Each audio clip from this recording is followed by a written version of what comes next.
Today, this is the goal of string theory: to unify our understanding of everything, from the birth of the universe to the majestic swirl of galaxies, in just one set of principles, one master equation.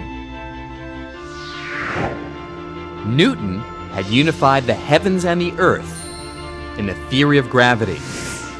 Maxwell had unified electricity and magnetism. Einstein reasoned all that remained to build a theory of everything, a single theory that could encompass all the laws of the universe, was to merge his new picture of gravity with electromagnetism. He certainly had motivation. Probably one of them might have been aesthetics or this quest to simplify. Another one might have been just the physical fact that it seems like the speed of gravity is equal to the speed of light. So if they both go at the same speed, then maybe that's an indication of some underlying symmetry. But as Einstein began trying to unite gravity and electromagnetism, he would find that the difference in strength between these two forces would outweigh their similarities. Let me show you what I mean. We tend to think that gravity is a powerful force. After all, it's the force that right now is anchoring me to this ledge. But compared to electromagnetism, it's actually terribly feeble. In fact, there's a simple little test to show this. Imagine that I was to leap from this rather tall building. Actually, let's not just imagine it. Let's do it. You'll see what I mean.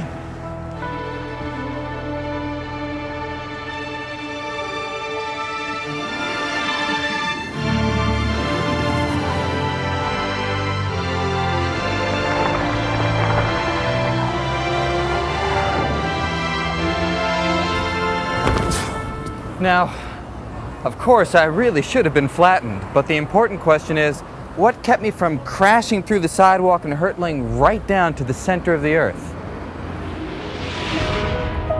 Well, strange as it sounds, the answer is electromagnetism. Everything we can see, from you and me to the sidewalk, is made of tiny bits of matter called atoms. And the outer shell of every atom contains a negative electrical charge.